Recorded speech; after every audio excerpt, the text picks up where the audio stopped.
नमस्कार दोस्तों, आपका हार्दिक अभिनंदन है बिब्लोफाइल के डिजिटल सेंटर पर। मैं दिनकर राणा हमेशा की तरह हर सुबह की तरह आपका स्वागत करता हूं। आज की शुरुआत करते हैं सुर्खियों के साथ। आइए।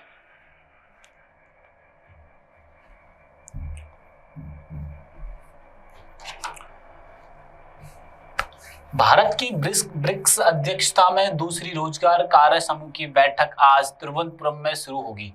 2 दिन की इस बैठक में ब्रिक्स सदस्य देशों के प्रतिनिधि श्रम, रोजगार और श्रमिक कल्याण के मुद्दों पर विचार विमर्श करेंगे। ठीक है, तो जो ब्रिक्स की जो मीटिंग होने वाली है बच्चों, वो किस मुद्दों पर बात करेगी?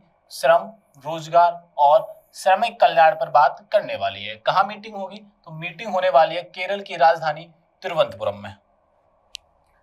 केंद्र सरकार ने कपास क्रांति के लिए 5659.22 करोड़ रुपए का बजट जारी किया है। तो हम इसे राउंड ऑफ कर सकते हैं। इस पंचवर्षीय मिशन का लक्ष्य कपास की पैदावार को बढ़ाना है, उच्च गुणवत्ता वाले बीज विकसित करना है और किसानों की आय में वृद्धि करना है। कपास को लेकर ये डिसीजन लिया जा रहा है बच्चों, ध्यान रखना।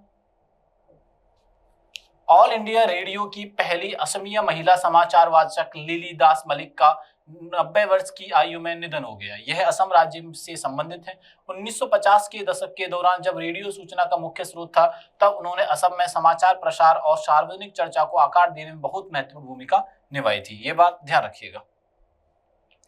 हाल ही में चर्चा में रहा डैम पे उपग्रह चीन द्वारा विकसित किया गया है। चीनी विज्ञान अकादमी CAS द्वारा इसे वुकोंग नाम भी दिया गया है। नाम क्या दिया है बच्चों? वुकोंग नामक एक नाम दिया। यह चीन का पहला खगोलीय उपग्रह है जिसका उद्देश्य ब्रह्मांडिक किरणों और डार्क मैटर का अध्ययन करना है। मतलब कि आपको अदृश्य जो चीजें दिखाई दे रही हैं, इन सभी का अध्ययन करना है बच्चों। डार्क मैटर इसको चीजें बोला जाता है। प्रशस्त 2.0 बच्चों के 21 प्रकार की विकलांगताओं की जांच के लिए एक उन्नत ऐप है। यह शिक्षा प्रणाली के अंतर्गत विशेष आवश्यकता वाले बच्चों को सहायता प्रदान करता है। यह ऐप समावेशी शिक्षा के लिए समग्र शिक्षा योजना से जुड़ा हुआ है। आयरलैंड के कार्लो में आयोजित IBSF विश्व बिलियर्ड्स चैंपियनशिप का खिताब भारत के सौरभ कोठारी ने जीता है और भारत के ही पंकज आडवाणी को इन्होंने हराया है। ठीक है ना, ध्यान रखना। अपना खिताब का सफलतापूर्वक बरकरार रखा है इन्होंने। किसने? सौरभ कोठारी जी ने।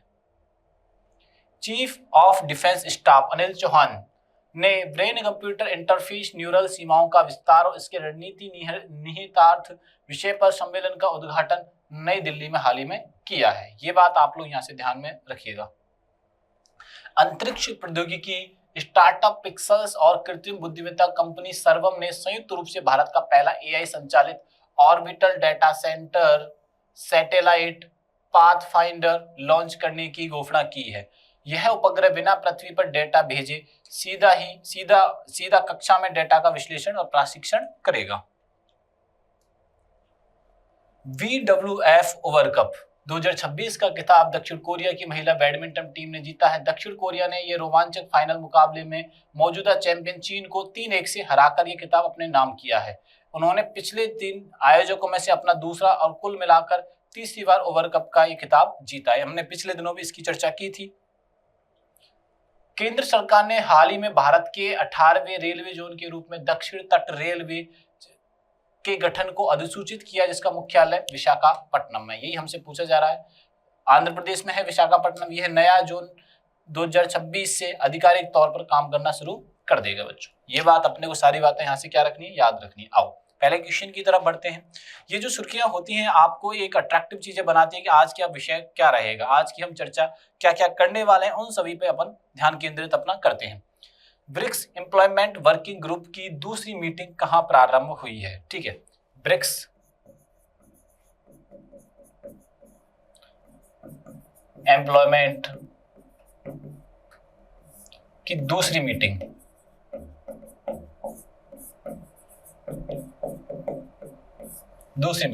ठीक कहां आयोजित की गई है बच्चों? तो ये मीटिंग आयोजित की गई है तिरुवनंतपुरम में।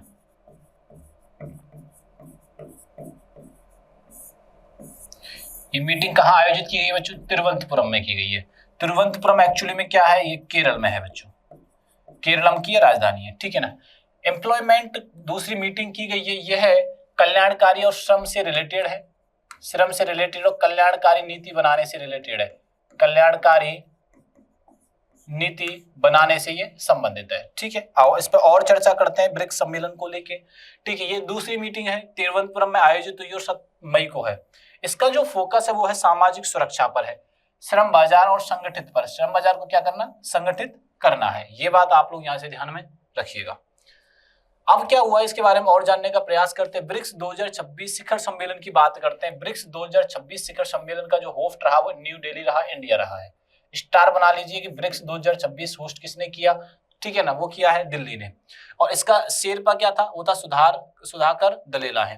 ठीक है, थीम क्या रखी गई है, नवाचार, लचीलापन, सतत विकास। क्या रखा गया बच्चों, नवाचार, लचीलापन और सतत विकास। ये बात अपने को यहां से याद रखनी है। इसके मेंबर कितने हैं, 10। न्यू एडिशन कौन कौन से हैं, ईरान, यूएई और इथोपिया है। मिस्र और इंडोनेशिया है। ठीक है, प्रीवियस होस्ट किसने किया था, 2025 में ब्राजील ने होस्ट किया था। 2025 में जो होस्ट करता थे वो ब्राजील था, 2026 में कौन है, भारत है। 2025 की अगर बात की जाए तो बच्चों ब्राजील है, और 2026 की बात की जाए तो भारत है। ठीक है ना, यूरोपियन चीजों से चीजें जानने का प्रयास करते हैं। आओ, ऑर्गेनाइजेशन यूरोपियन राजनीतिक समुदाय है। ठीक है ना, मीटिंग कहाँ हुई है इसकी, येरेवान में हुई है। ठीक है, स्पेशल गेस्ट शामिल एकमात्र गैर यूरोपियन देश है कनाडा, और ये नॉर्थ अमेरिका में आता है। ठीक है, कनाडा होस्टेड 51 G7 2025, ये बात ध्यान रखना। और पीएम कौन है कनाडा के, मार्क कोनी है। ये बात ध्यान रखने वाली बात है कि पीएम कौन है, कनाडा के मार्क कोनी है। ये बात अपने को यहां से ध्यान रखनी है, मार्क कोनी है। चलो आगे बढ़ते हैं। हाल ही में केंद्र सरकार ने कॉटन प्रोडक्टिविटी मिशन कपास क्रांति के लिए कितना बजट जारी किया है। देखो भैया, कपास के उत्पादन को बढ़ाने के लिए, कपास के यानी कि कॉटन के उत्पादन को बढ़ाने के लिए, उत्पादन को बढ़ाने के लिए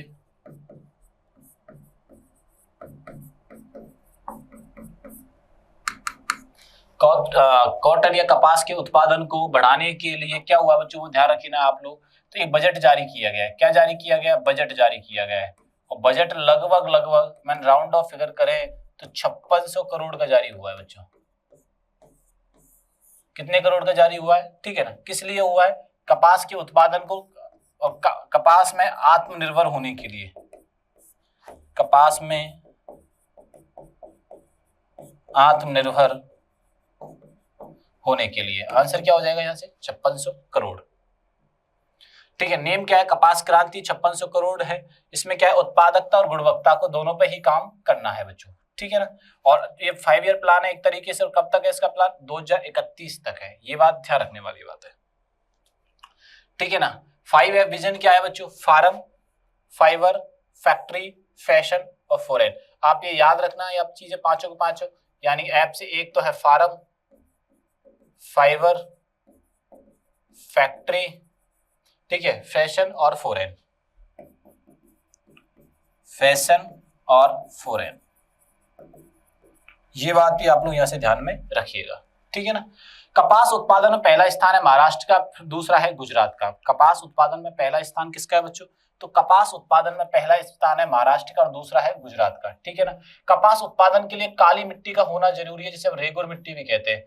काली मिट्टी का होना जरूरी है, जिसको हम क्या बोलते हैं, रेगुर मिट्टी भी कहा जाता है। ये बात आप लोग यहां से ध्यान में रखिएगा, ठीक है ना। आओ आगे बढ़ते हैं। काली मिट्टी रेगुर मिट्टी होती है। फॉर बेसाल्ट चट्टानें अपरदन के जो होती हैं, ठीक है, और जुताई खुद हो जाती है। काली मिट्टी ऐसा लगता है खुद ये जुताई अपने आप की कर रही है। और दक्कन का पठार इसके लिए बहुत इंपॉर्टेंट जगह है। हाल ही में किस राज्य की महिला रेडियो जर्नलिस्ट लिली दास का 90 वर्ष की आयु में निधन हो गया। 1950 और 60 के दशक में जब की सूचना का देने का एकमात्र तरीका रेडियो हुआ करता था, तो उसमें जो आवाजें थी बहुत बड़ी इंपॉर्टेंट अपना रोल पर अदा किया करती थी, क्योंकि टीवी इतना प्रचार में नहीं था, मोबाइल और ये सब चीजें बनी नहीं थी उस समय तक। तो रेडियो के माध्यम से सूचना लेने के लिए लोग अग्रसर रहते थे। तो असम में पहली बार रेडियो पर जो सूचना सुनाई जिन्होंने, उनका नाम है जर्नलिस्ट लिली दास। उनका हाल ही में निधन हो गया 90 वर्ष की आयु में, और वो असम की रहने वाली थी। कहाँ की रहने वाली थी बच्चों? असम की वो रहने वाली थी, ठीक है ना। रेडियो जर्नलिस्ट, रेडियो जर्नलिस्ट, ये बात आप लोग यहां से ध्यान रखना, कौन थी? रेडियो जर्नलिस्ट, जर्नलिस्ट थी। क्या नाम है बच्चों? लिली दास, लिली दास मलिक। ये बात आप लोग यहां से ध्यान रखना। 90 वर्ष की आयु में इनका निधन हुआ है, आयु में इनका निधन हुआ है, और ये असम की रहने वाली हैं। और असम के सीएम कौन है हाल ही में? हेमंत बिस्वा शर्मा।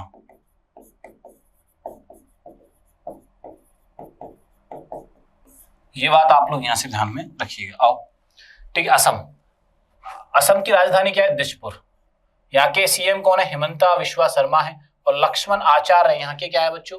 लक्ष्मण आचार्य यहाँ के क्या है? गवर्नर है, ठीक है। लोकसभा की सीट 14 है, राज्यसभा की 7 और विधानसभा की 126 है। हाल ही में असम के अंदर विधानसभा के चुनाव हुए हैं, हाल ही में हुए, और 4 मई को इसके रिजल्ट आया बच्चों। 4 मई को असम विधानसभा के रिजल्ट आए हैं, जिसमें बीजेपी ने 100+ सीट्स हासिल की हैं, ये बात ध्यान रखना। और बीजेपी से कौन आते हैं? बीजेपी से आते हैं हेमंत बिस्वा शर्मा। ये बात हमें यहां से याद रखनी है, ठीक है। बीजेपी से आते हैं 4 मई असम, ठीक है ना, ध्यान रखनी है।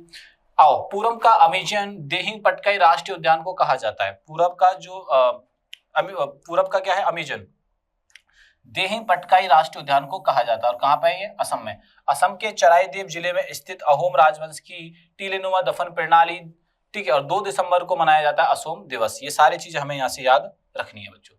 पारंपरिक सपोरी महोत्सव असम में मनाया जाता है। स्टार बना लो सपोरी महोत्सव पर, सपोरी महोत्सव,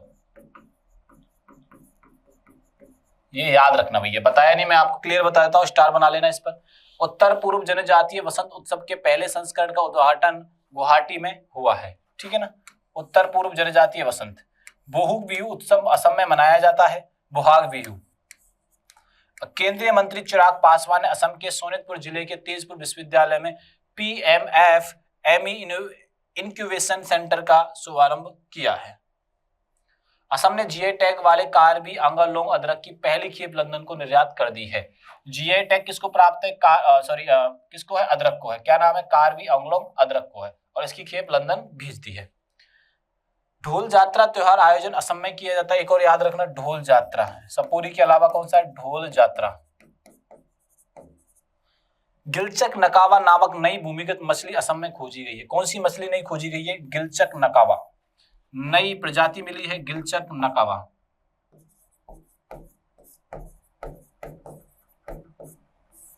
ये बात आप लोग यहां से ध्यान में रखिएगा। हाल ही में चर्चा में रहा DAMPE किस देश के द्वारा विकसित किया गया है, ठीक है ना। DAMPE ये जो विकसित किया गया है वो चाइना के द्वारा विकसित किया गया है। किसके द्वारा विकसित किया गया है? चाइना के द्वारा ये विकसित। अब बात जानते हैं कि ये है क्या, चलो विस्तार से जानते हैं। डार्क मैटर पार्टिकल एक्सप्लोरर है ये उपग्रह, मुख्य रूप से चीन द्वारा विकसित किया गया। ये क्या उपग्रह है जो किस पे काम करेगा? डार्क मैटर पार्टिकल एक्सप्लोर करेगा। ये अदृश्य अंधेरा, अदृश्य जो डार्कनेस है उसे उजागर करेगा, उसके अंदर है क्या, इसलिए ये लॉन्च किया गया है। किसके द्वारा लॉन्च किया बच्चों? तो ये लॉन्च किया है चीन के द्वारा। चीन के राष्ट्रपति का नाम क्या है? तो चीन के राष्ट्रपति का नाम है शी जिनपिंग। यहाँ की मुद्रा क्या है? रेनबी। देश का नाम क्या है? वो राजधानी का नाम क्या है? बीजिंग। ठीक है, ये सारी चीजें हमें यहाँ से याद रखनी है। ठीक है, एकल जातीय एक योजना कहाँ जारी की गई है? एकल जातीय योजना चाइना में बनाई गई है। ठीक है, ये बात हाल ही में ध्यान रखना चीन के बारे में। ठीक है, हाँ एक और अगर याद रखना चाहो तो याद रख लो, सबसे लंबी नदी एशिया की यांगसी, वो भी कहाँ पे? चाइना की है। और दुनिया की कौन सी है? 3rd है। और नंबर 1 पे कौन आती है बच्चों? तो नंबर 1 पे आती है, नंबर 1 पे कौन आती है? नाइल नदी यानी कि नील नदी। और दूसरे नंबर पे कौन सी आती है? अमेजन नदी। ये बात आप लोग यहां से ध्यान में रखिएगा। चाइना, बीजिंग, रेनबी, शी जिनपिंग। और चाइनीज दिवस कब मनाया जाता है? 20 अप्रैल को मनाया जाता है। ये बात आप लोग यहाँ ध्यान रखना। चीन ने सबसे ज्यादा खर्चा रिसर्च एंड डेवलपमेंट पे किया है। विश्व में सर्वाधिक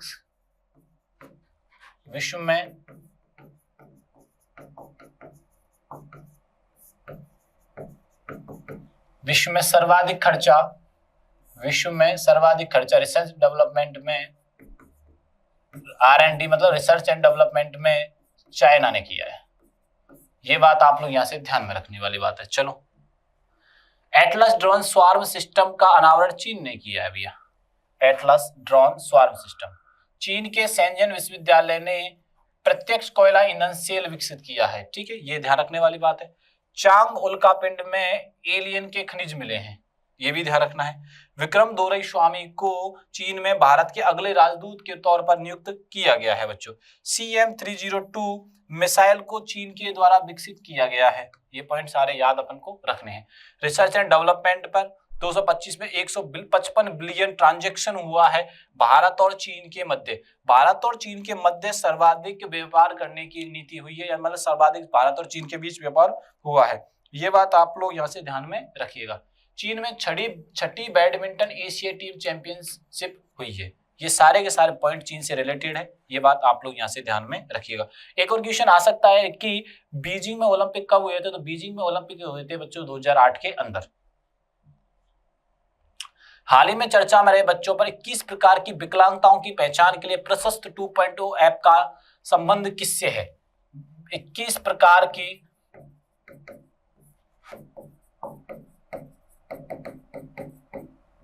विकलांगता, 21 प्रकार की विकलांगता, ये बात अपने को यहां से याद रखना है। 21 प्रकार की विकलांगता के लिए प्रशस्त ऐप 2.0 लॉन्च किया है। तो ये लॉन्च किया है बच्चों एनसीईआरटी ने लॉन्च किया है। ठीक है, N C E national council of education research and training, national council education research and training, ये लॉन्च किया है। बात समझ में आई कि नहीं आई? आंसर क्या कर देंगे हम लोग? सी इसका आंसर कर देंगे। ठीक है ना। एनसीईआरटी ने ये लॉन्च किया है। 21 बच्चों पर ये कार्य करेगा, विकलांगता का पता लगाएगा। ठीक है ना, और ये सर्टिफिकेट भी देगा। ये क्या करेगा बच्चों? सर्टिफिकेट भी देगा। ये बात ध्यान रखना। एनसीईआरटी की जो स्थापना होती है वो 1961 में होती है। एनसीईआरटी की स्थापना कब होती है बच्चों? 1961 में होती है। ये बात आप लोग यहां से ध्यान रखना। 1961 में एनसीईआरटी की स्थापना हुई थी। ठीक है, मुख्यालय कहां है इसका? दिल्ली में है। ये बात ध्यान रखना।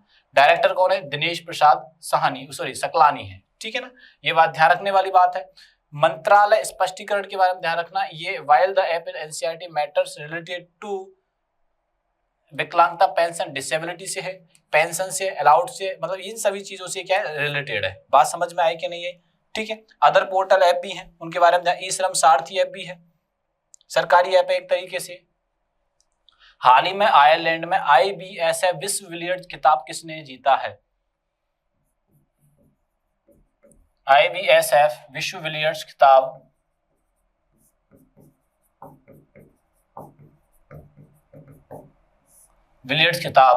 ठीक है ना, कहां पे आयोजित हुआ है? तो ये आयरलैंड में आयोजित हुआ है बच्चों। और इसमें जो रनर अप रहा है वो भी भारतीय और विजेता भी भारतीय है। ठीक है, विजेता जो रहे हैं वो है सौरभ कोठारी। विजेता कौन है बच्चों? सौरभ कोठारी।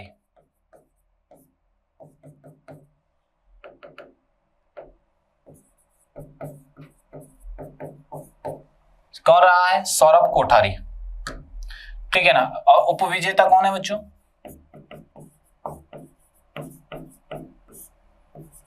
ठीक है ना, पंकज आडवाणी।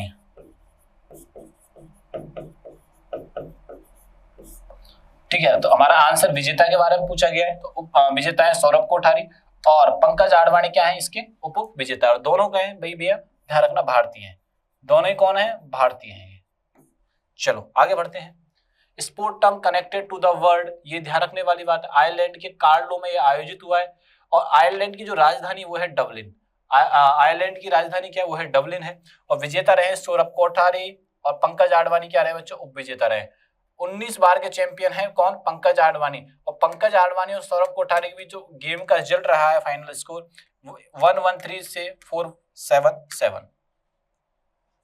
हाल ही में chief of defence staff general Anil Chauhan ने ब्रेन कंप्यूटर इंटरफेस सम्मेलन का उद्घाटन कहाँ किया है? ठीक है ना, चीफ ऑफ डिफेंस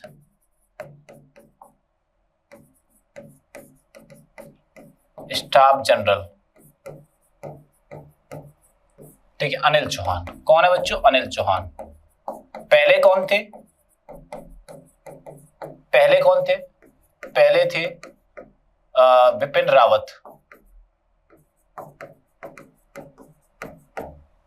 रावत। ये बात आप लोग यहां से ध्यान रखना, चीफ डिफेंस स्टाफ जनरल, और अभी अनिल चौहान। अनिल चौहान ने ब्रेन कंप्यूटर इंटरफेस सम्मेलन किया है, ब्रेन कंप्यूटर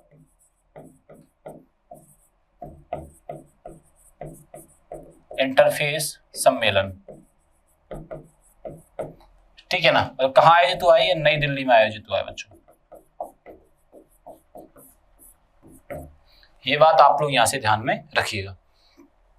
शुभारंभ सेकंड है अनिल चौहान जी ने किया है, ठीक है, नई दिल्ली में किया है। न्यूरल सीमा का विस्तार करने के लिए तकनीक और साइबर सुरक्षा पे बात करेगा। एमबैक प्लेटफॉर्म ने ये लॉन्च किया है, साइबर सिक्योरिटी के लिए इंपॉर्टेंट है। ये सारी चीजें हमें याद रखनी है। ब्रेन कंप्यूटर इंटरफेस सम्मेलन को लेकर ध्यान रखना, कोलैबोरेशन एसोसिएशन कौन सा है? बिड़ला प्राणी, ठीक है। और कहाँ पे? राजस्थान में, बिड़ला प्राणी में हुआ है, ये राजस्थान के अंदर है। ये बात आप लोग यहाँ से ध्यान में रखिएगा, ठीक है। भविष्य के लिए तैयार ऑडिट के द्वारा डिजिटल भारत को सुरक्षित बनाना है, ठीक है ना। इंटरनेशनल वाटर कॉन्फ्रेंस की में कहाँ हुई है? तो ये 9th एडिशन है इंटरनेशनल वाटर कॉन्फ्रेंस का, ये 9th जल सम्मेलन है। कहाँ पे हुआ है? भारत में हुआ है। जल शक्ति मंत्री CR पाटिल जी ने इसमें पार्टिसिपेट किया है। यानी कि ये आपसे पूछा जा सकता है कि जल शक्ति मंत्री कौन है? तो CR पाटिल है। जलवायु लचीला जल प्रबंधन इसकी थीम रखी गई है। हाल ही में भारत का पहला AI orbital data centre satellite pathfinder launch किसने घोषणा की है? तो AI orbital data centre satellite pathfinder launch करने की घोषणा किसने की है? तो वो की है पिक्सल और सर्वम ने, यानी कि दोनों ने ही इसकी घोषणा की है। किसने की है बच्चों? पिक्सल और सर्वम ने ही, दोनों ने ही घोषणा की है बच्चों। ये बात आप लोग यहाँ से ध्यान रखना, पिक्सल एंड सर्वम ने ही क्या की है? इसकी घोषणा की है। कहाँ पे की है? बेंगलुरु में की है, ठीक है। भारत का पहला ऑर्बिटल डेटा सेंटर है ये, ठीक है। केवल पृथ्वी की इमेज ही नहीं बल्कि AI का यूज करके स्पेस में जो प्रोसेस प्रोसेस चल रही है उसका भी ये डाटा लेने वाला है, ठीक है। ये बात ध्यान रखना। निसार, ये जॉइंट सैटेलाइट मिशन है। निसार का मतलब क्या है? ये जॉइंट सैटेलाइट मिशन है। लॉन्च पार्टनरशिप है नासा और इसरो की हेल्प से किया गया है। Types are synthetic aperture radar है एक तरीके से ये। हाल ही में BWF वर्ल्ड कप 2026 का खिताब किसने जीता है? तो आप ध्यान रखना, BWF 2026 का ओवर कप ये जीता है साउथ कोरिया ने बच्चों। किसने जीता है? साउथ कोरिया ने ये जीता है। ये बात आप लोग यहाँ से, हर 2 साल में किया जाता है बैडमिंटन का ये, ठीक है ना। फीमेल्स का वुमेन टीम चैंपियनशिप रही है। मेजबान कौन रहा है? हॉर्सेज रहा है, डेनमार्क रहा है। जीता कौन है? साउथ कोरिया जीता है। हराया किसको है? चाइना को हराया। कितने से हराया? 3-1 से। और पहली बार प्रारंभ ओवर कप कब हुआ था? 1956 और 57 में पहली बार ओवर कप प्रारंभ हुआ था, ठीक है। एक थॉमस कप होता है, ये मेंस टीम चैंपियनशिप होता है, इसमें चाइना जीता है, उप विजेता रहा है इंडोनेशिया। आप थॉमस कप के बारे में भी याद रखना चीजें। थॉमस कप किसने जीता है? तो ये जीता है चाइना ने। और रनर अप कौन रहा है बच्चों? इंडोनेशिया रहा है। इंडिया परफॉर्मेंस ब्रॉन्ज, इंडिया ने इसमें ब्रॉन्ज मेडल जीता है। और पहली बार जो थॉमस कप प्रारंभ हुआ था वो हुआ था 48-49 में, पहली बार थॉमस कप प्रारंभ हुआ था, ठीक है ना। ये सारी चीजें आपको यहाँ से याद में रखना। आगे बढ़ते हैं। हाल ही में केंद्र सरकार ने दक्षिण तट के रेलवे जोन का मुख्यालय किसे अधिसूचित किया है? केंद्र सरकार ने दक्षिण तट जो है, तट रेलवे जोन का मुख्यालय किसे अधिसूचित किया? मुख्यालय, तो मुख्यालय जो अधिसूचित किया आंध्र प्रदेश में विशाखापट्टनम को किया है बच्चों। आंध्र प्रदेश में विशाखापट्टनम को किया है। ये बात आप लोग यहाँ से ध्यान में रखिएगा, ठीक है ना। बात समझ में आई कि नहीं आई? तो ये क्रम 19 है, विशाखापट्टनम में हुआ है। पहले 18 थे, अब 19 हो चुके हैं। रेल मंत्री कौन है अभी? अश्विनी वैष्णव जी हैं, ठीक है। ये 1 जून से प्रभावी हो जाएगा। ये बात आप लोग यहाँ से सारे बच्चे ध्यान रखना, ठीक है ना। सिकंदराबाद तेलंगाना में है, भुवनेश्वर में है। ये सारी चीजें अपन को यहाँ से याद रखनी है। आगे देखते हैं मेट्रो रेलवे जोन है, ठीक है ना। स्पेसिफिक मेट्रो पहली बार चलाई गई थी, कहाँ पे चलाई गई थी? कोलकाता के अंदर चलाई गई। पहली बार जो ट्रेन चलाई गई थी थाने से मुंबई चलाई जाती है 1853 में डलहौजी के समय पर। आपको ये जानकारी बहुत इंपॉर्टेंट है, एग्जाम ओरिएंटेड है।